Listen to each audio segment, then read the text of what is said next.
All right, Nick, let's talk about the Dallas Cowboys.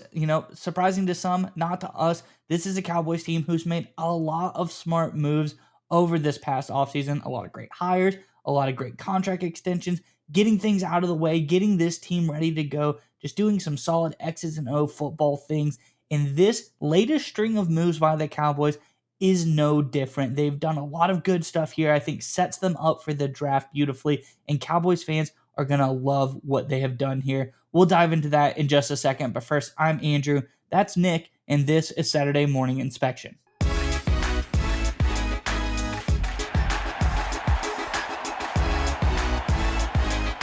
All right, Nick, as I alluded to, over the course of this offseason, the Dallas Cowboys, they've been doing a lot of great stuff. And these latest string of moves over this past offseason has really shown that the Cowboys, they're doing something really smart to set them up beautifully for the draft. And that is to take care of the offensive line position, do a lot of great moves, and set themselves up with starters in depth so they can hit the draft and not really have too many needs.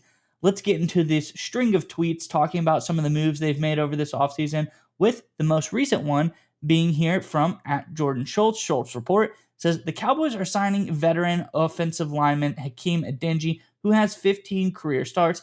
He can play both tackle and guard spots. Smart move. Great guy. Very versatile player. We love to see that. Next up from Todd Archer says the Cowboys are signing offensive lineman Sidney Charles to a one-year deal, according to source. He worked out for the team last week. He retired last season after signing with Tennessee following a 4-year run with Washington, and he had 18 starts in 35 games.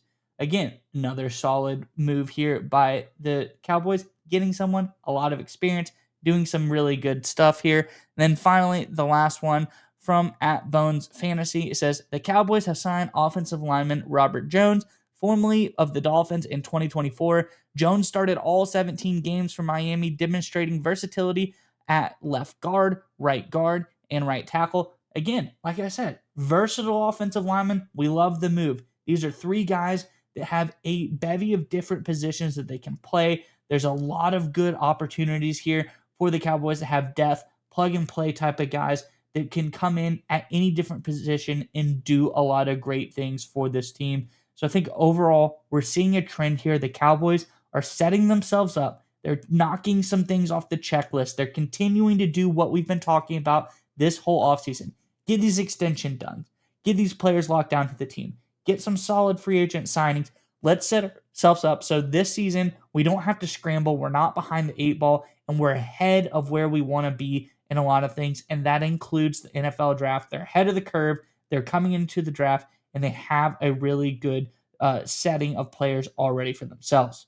Curious what your thoughts are on this one, Nick, but before we get to you, Cowboys fans, in the comment section below, we've set out once again, another example of the Cowboys' smart moves here. This is, getting ready, getting your depth ready, having solid pieces, having veterans that have played multiple different positions, started multiple different snaps for different programs. What do you think about these moves, this latest string of moves? Does this address the offensive line position enough to where the Cowboys can have some flexibility in the draft to get the best players to fall to them? Or do you think you still need to go hit the offensive line market hard for this team? Let us know what your thoughts are in the comment section below. But nonetheless, Nick, what do you think about this latest for the Cowboys? Again, it's just a turning over of a new leaf. The Cowboys actually executing a solid strategy, right? The whole purpose of all these moves, now that we can look back at them, and then we can start with the offensive line because that's the headliner, is adding key depths, adding guys who have experience, right? One of the big issues for Dallas this offseason, especially of course with Martin retiring, Tyron Smith, excuse me, retired recently as well, was all right, what is their depth situation going to look like at this offensive line? Of course, now that Martin's gone, Smith left the last offseason, we need to add some veterans because right now we've got some good young guys. BB looks good. Of course, we know Smith is a superstar. Steele is kind of a disappointing last season, but he's had his moments. We'll see if Tyler Guyton can take the next step. But there's some good pieces in place. There just needs to be some quality depth. And what did they do this offseason?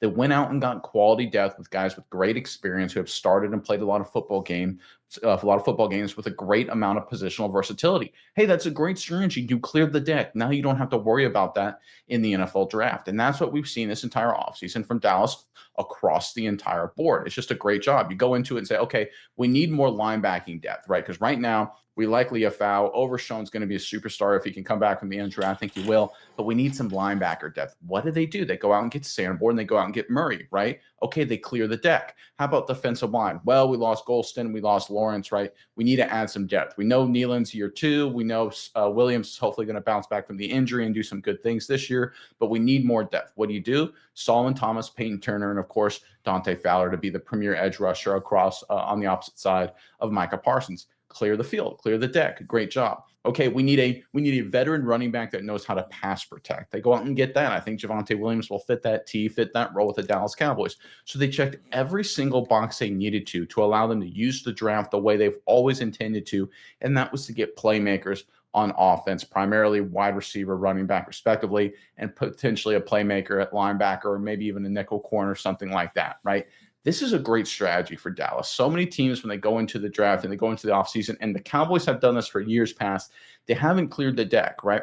We saw this in the last draft. They came into the NFL draft. They had nothing at running back, absolutely nothing. They'd made some good picks, but they still went into the season with absolutely nothing at running back because they hadn't approached to solve the problem seriously prior to the NFL draft.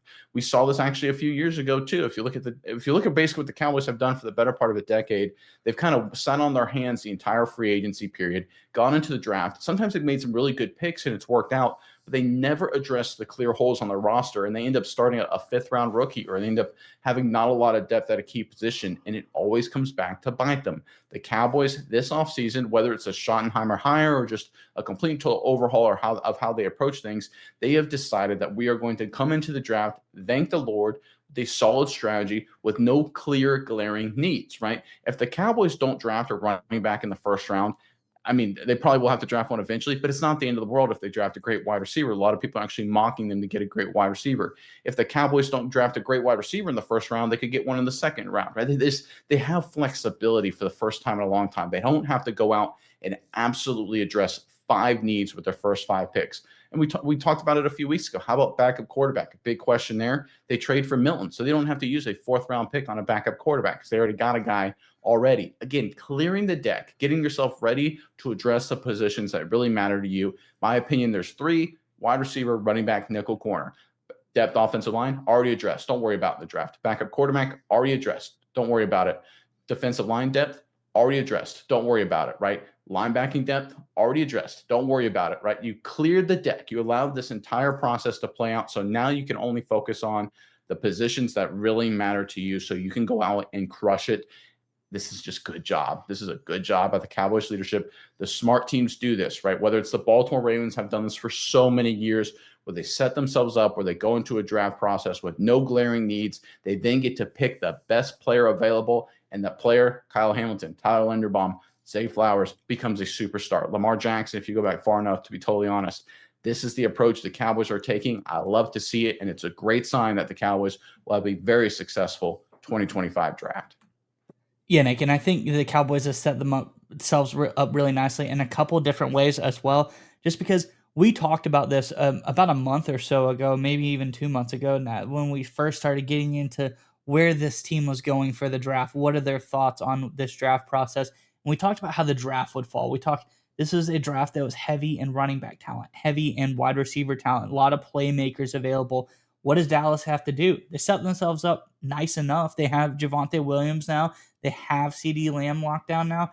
This is a team to set themselves up. Okay, they can wait. They can grab a talented running back or receiver in the 2nd and 3rd rounds. They don't have to go out and spring for somebody in the 1st round because as this draft sets up, it is really full of a lot of really star playmaking ability type of players at those positions.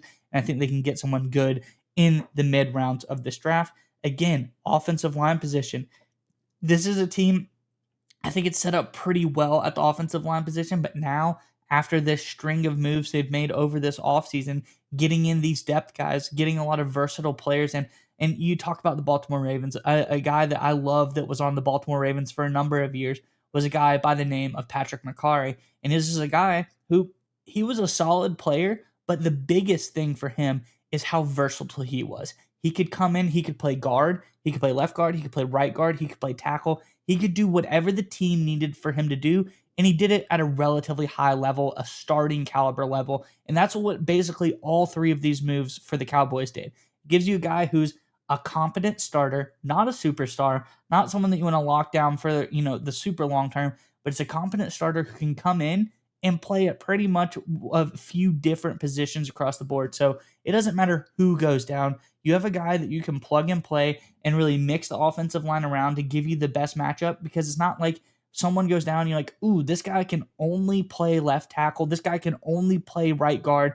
We got to put him here, and this is our only option. So let's switch everybody else around, make our offensive line overall worse, and then put in a backup player as well. Now, these are guys that are very versatile and set this team up really, really well. So I think, again, we're seeing smart moves by the Cowboys. The Cowboys setting themselves up to be positionless, as far as need coming into the draft, and be able to hit it and say, hey, get the best player available. Like we said, great strategy. Have the right person fall to you. Have the draft come to you. Don't make yourself in a position where you need to jump up and go grab someone because you need them. If you want to jump up, make it because you want them. If you want to fall back, make it because you see the board in front of you and say, hey, we don't have to pick anyone. And there's a ton of great players right in front of us that we think are going to fall. Let's jump back a couple of picks and wait for somebody to come to us, get a little extra draft capital into it. The Cowboys have set themselves up strategically for this draft to be in a beautiful position. Really love what's going on here, and I think it's going to show on draft night. This team had a plan, and they've executed it very well so far.